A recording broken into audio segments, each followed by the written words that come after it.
Gotta focus on yourself, on your faith, on your dreams, on your mind, on your health, yeah. You gotta work, never tell, keep your head down, find what you love and excel, yeah. Mobile phone cameras might actually be getting close to their peak. Those massive camera bumps are becoming bigger and bigger, packing every spec, every bit of ambition, and all the marketing into one giant black module after another. And after spending time with the OPPO Find X9 Ultra, I'm even more convinced that this trend is real. So what makes me say that? Well, in this video, we're diving into the OPPO Find X9 Ultra. A quick shout out to my tech partner from China for sharing this video. A big thank you for making this possible. Hey everyone, it's Maiky from techmaiky. If you love staying updated with the latest gadgets, make sure to subscribe and hit the notification bell so you never miss out our exciting tech content. Let's start with the design. The version I got is the white model, and honestly, it looks super clean, minimal, and really elegant. But if I had to pick one, I'd still lean toward the classic base color option. That version really carries that signature Hasselblad vibe, almost like holding something way more expensive than it already is. Still, I do think the new hexagonal camera module goes a little too far stylistically. Personally, I preferred the more subtle and refined look of the X8 Ultra. Sometimes less really is more, and simple designs tend to age better. But what about you? Do you like this new look? Let me know your thoughts in the comments. Before we jump into the hardware, I actually want to talk about the software first, because surprisingly, the biggest improvement this time isn't even the camera. It's the fact that the system finally feels mature and well thought out. The clearest example of that is the new lock screen island feature. At first, I honestly didn't expect much from it. After all, nobody buys a phone just because of the lock screen. Most people simply unlock their phone and move on, right? But the implementation in ColorOS 16 is surprisingly polished. OPPO uses two different concepts here, called capsule mode and immersive mode, and they do a really good job of balancing information density. Capsule mode keeps things clean and lightweight, letting you quickly check notifications and information through the bottom capsule area without cluttering the entire lock screen. Then there's immersive mode, where information stays continuously visible in a much more engaging way. Features like map navigation and live music lyrics feel especially natural in this mode and genuinely useful during daily use. When the OPPO Find X9 and X9 Pro first launched with ColorOS 16, it almost felt like OPPO was reacting defensively to Apple's liquid glass-style design language. But now, in 2026, ColorOS 16 finally feels like it has its own identity and its own logic. You can really see that philosophy continue inside Master Mode as well. The experience was already solid, but now OPPO has finally added custom preset sharing. And honestly, I think this solves one of the biggest problems with smartphone photography today.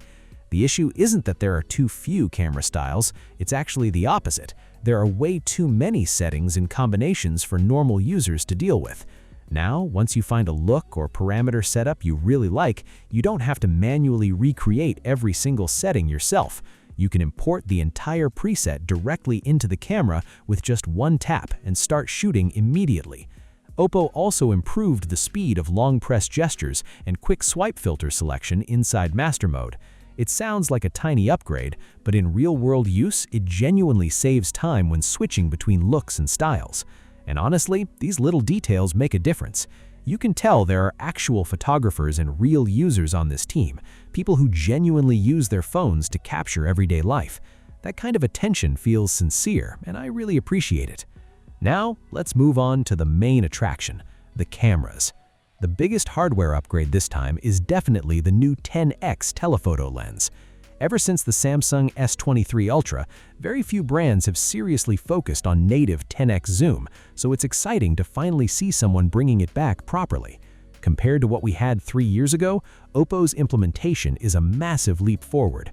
The 50-megapixel 2.75-inch JNL sensor almost feels like putting a real teleconverter lens inside a smartphone, and honestly, that comparison doesn't even feel exaggerated. If you want some of the best long-range zoom performance possible from a single portable device, the OPPO Find X9 Ultra absolutely deserves your attention. But interestingly, even though the 10x camera is impressive, I actually see it more as OPPO's way of standing out strategically. Because, in my opinion, the truly insane part of this phone is the 3x Periscope camera. It uses a massive 1.128-inch CMOS sensor, which is easily one of the largest sensors ever used in a telephoto camera on a smartphone. The real star of the show, though, is definitely the 3x telephoto camera. OPPO equipped it with a massive 200-megapixel sensor, and honestly, this feels like the brand's true secret weapon. I've always been someone who prefers shooting with wide-angle lenses, but even I have to admit that telephoto cameras have a special advantage. They naturally remove a lot of distracting elements outside the frame, making compositions feel cleaner and more focused.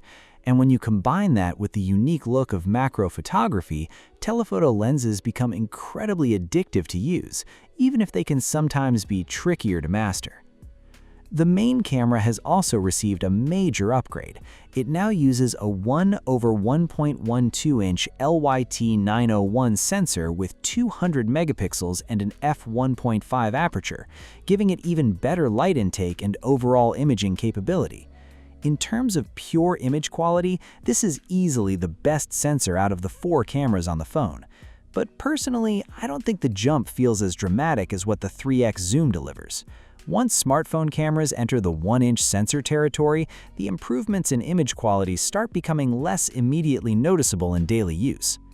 Then we get to the ultra-wide camera, which is probably the most disappointing part of the setup.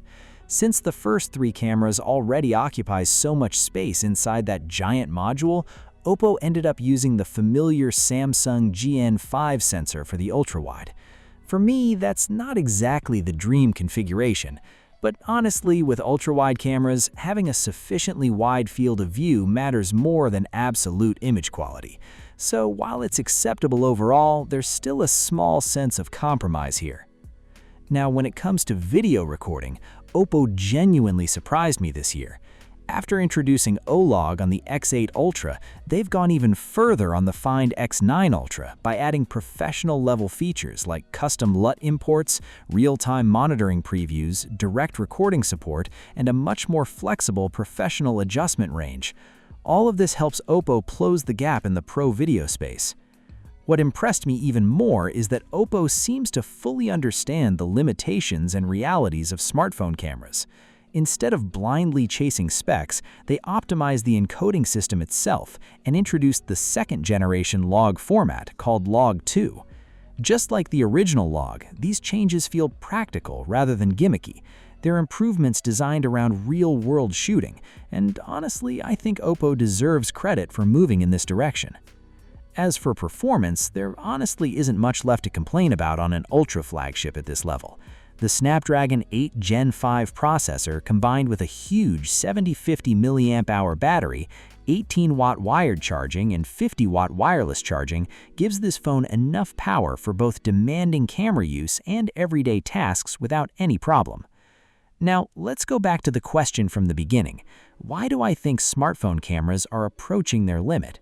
A good example is the new zoom transition animation in ColorOS 16, which adds a smoothing effect when switching between lenses.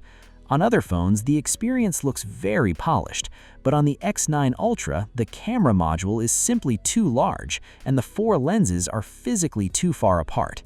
Because of that, the transition effect never feels truly seamless. To me, it feels like OPPO has already pushed its current large sensor periscope philosophy almost as far as possible. The massive hardware absolutely reflects the company's ambition and dedication to camera specs, but when you actually hold the phone, the first impression isn't elegance, it's heaviness and visual pressure. I think the smartphone industry has reached an important turning point. It's not that innovation has stopped, but brands can no longer rely purely on stacking bigger sensors and larger camera modules forever. That's why the most interesting thing was actually shown during the Calculus interview, where an unreleased 3 to 8x optical zoom module briefly appeared on the right side of the screen. That solution could potentially cover commonly used focal lengths like 3x and 6x without requiring such an enormous camera bump. And honestly, that's what fascinates me most about the Find X9 Ultra. Not because it has already found the perfect answer, but because OPPO clearly realizes these problems exist and has already started exploring ways to solve them. there's a very real chance that the OPPO Find X9 Ultra could end up being the last, or maybe second to last, flagship built around this giant large sensor periscope philosophy. Will that actually happen? We'll have to wait and see. Alright, that's it for this video. The base version of the OPPO Find X9 Ultra starts at 7,499 yuan in China, which is roughly 814 pounds in the UK and around $1,100 in the United States. If you enjoyed this video, make sure to like, comment, subscribe, and share it with others. Your support really helps the channel grow. Thanks for watching, and I'll see you in the next one.